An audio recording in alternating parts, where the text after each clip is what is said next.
All right, so now we're going from solving exponential equations to solving log equations. So just like we did with exponential equations, we had exponential equations where the bases were the same and exponential equations where they were not the same. So we're going to have a similar approach here with logs. Again, logs are exponents, they're just inverses of each other. So we're going to start with log equals logs. In other words, where we have a log on one side, a log on the other.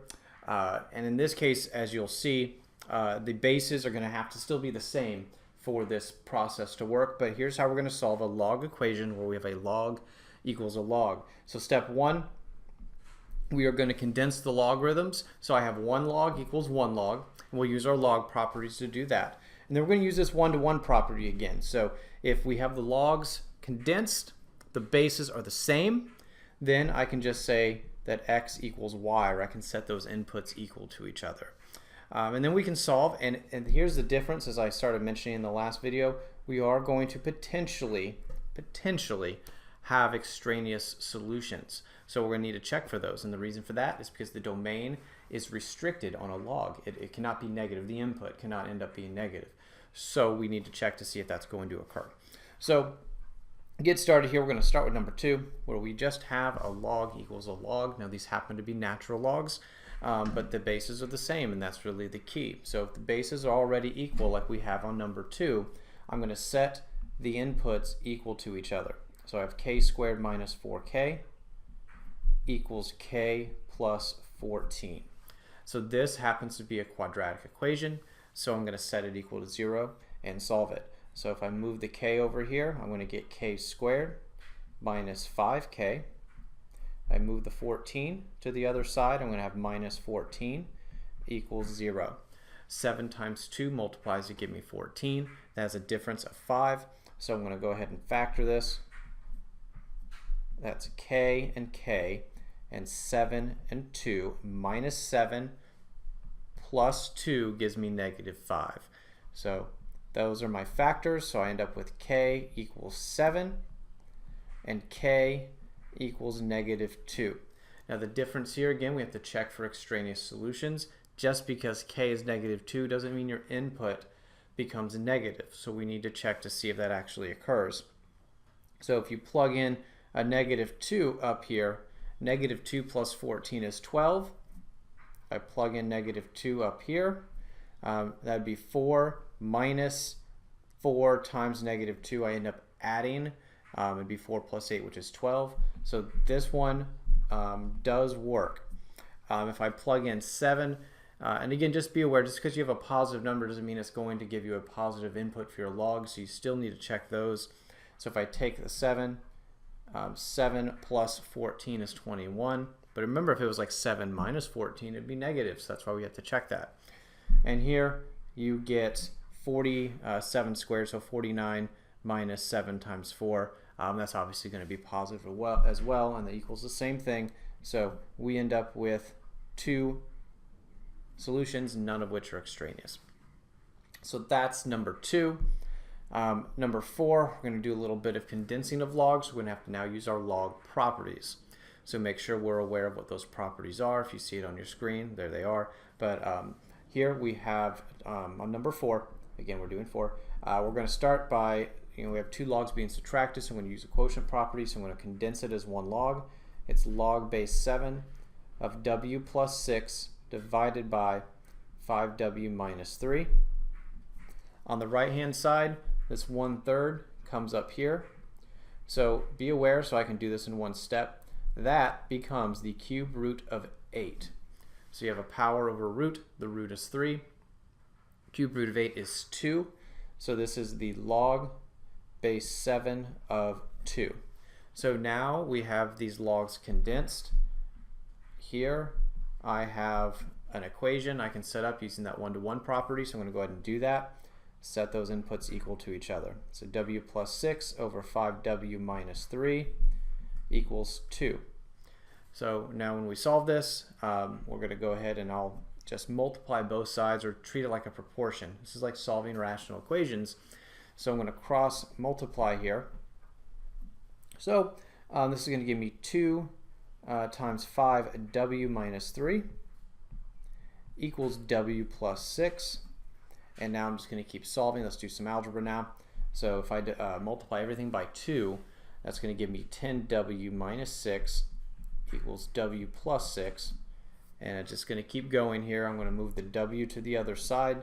So that's going to give me 9w. I'm going to add 6 to both sides. That's going to give me 12. So we get w is 12 ninths, or 4 thirds. So when we check our answer, again, the key is to make sure it doesn't give me a negative input for log. So if I come up here, the only place where that negative input would occur would be on the left-hand side. I'm going to check the original version. So I'm going to look way back up here and see what that gives me. So if I'm checking this, so I'm just going to do the check here. I'm just checking the logs, and if I get a negative, so this would be log base 7 of 4 thirds plus 6. That checks out. That's going to give me a positive, so I know I'm okay. Minus, I'm going to have a log of 5w, so 5 times 4 thirds. Run out of room here, but I'll make it work. So if I multiply this, that's going to give me 20 thirds minus 3. And again, I'm just seeing if that's going to give me a positive or negative. Well, 20 divided by 3, I know 18 divided by 3 is 6, so it's going to be bigger than 3. So if you think about it, that's going to give me a positive. So we're good. Our answer here is going to be 4 thirds because it's not extraneous. Okay, so that's number 4. That's just condensing logs. Still got to check. You never know if you're going to get an extraneous solution or not. Next up, we're going to have solving log equations where you have a log equals a number. So this has a different process to it. Here, first off, we are going to condense and isolate the logarithm. Our goal in this case is to rewrite the equation in exponential form. So taking a log and writing it as an exponent. So we got to condense it to get that to happen. We did kind of preview this with our graphing when I was doing the same general process. So we've done this before. But again, we're going to check for extraneous solutions, so make sure we're doing that. So here we go. I'm going to start on number, I'm going to start down on the bottom here. So let's start with number 12. And I'll jump down to maybe 13 or 14 to finish up here. So on number 12, notice we have a number on one side. Again, a log, and that's equal to a number. So I just want to take a look at my left-hand side, and I want to condense that as much as possible. So this ends up being the natural log of 27 to the 1/3. I'm going to move this up, power property, plus the natural log of x minus 5. There's nothing I can do there. But now I can simplify my 27 to the 1/3, because that is the cube root of 27. Well, 3 times 3 times 3 equals 27. So this becomes the natural log of 3. So this is me starting to condense. Now I'm able to combine those two logs using the product property. So I'm going to go natural log of, and I'm going to multiply these terms together. So that's going to be 3x minus 15. And there I go. I've now gotten to a point where I can write this as an exponent. The base here is e, so I'm going to use the visual here. E to the 4th equals that. So I'm going to come up here and I'm going to do that. So this is e to the 4th equals 3x minus 15. And when you solve anything with e in it, you're probably going to, well, not probably, you're going to need a calculator. So I'm going to go ahead and pull it out now. So when I do e to the 4th, that's second e to the 4th. And what I'm doing is I'm going to now add 15 to both sides. So e to the 4th plus 15. So that's going to give me, and I'm going to keep the actual number, but I'll write it here for now, 69.598 equals 3x. And then I'm going to divide that by 3. And we get an answer of 23.199. So again, as always, we want to check for extraneous solutions. It's easy to check here. I can tell that this is going to work because if you plug in 23.199 there, it's going to give me a positive answer. Therefore, it's going to work out. As long as my math is right, it should work out. So number 12 is good to go. All right, so again, you will have to use calculators again when those e gets used, natural logs or e or whatever.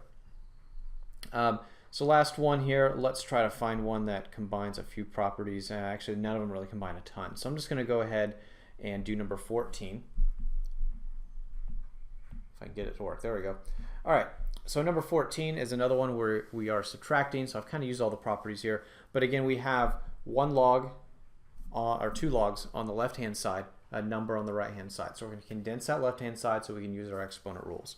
So if I do that, I'm going to get log base 2 of c squared divided by 3c minus 5. And that's going to equal 2. So that allows me now to write this as an exponent. This is 2 squared equals c squared over 3c minus 5. So that's going to give me 4, that's 2 squared, equals, again, my c squared over 3c minus 5. And now I'm going to solve this again like a proportion. So I'm going to do cross product. So if you cross multiply here, that gives you c squared equals 12c minus 20.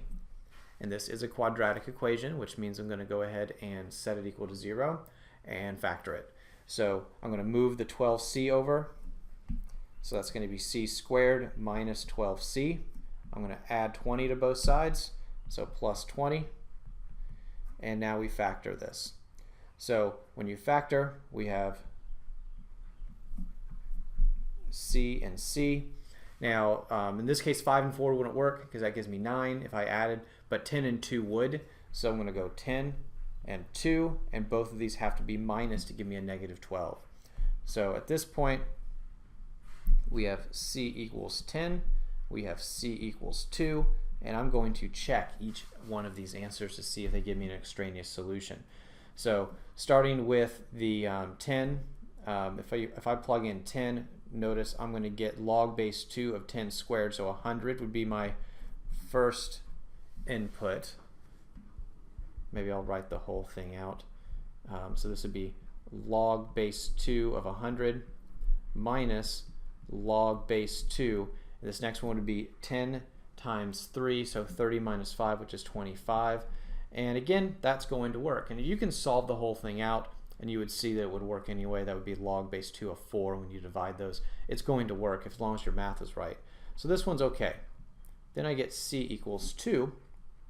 So that's going to give me log base 2 of 2 squared, so 4, minus log base 2 of 3 times 2, which is 6, minus 5, which is 1.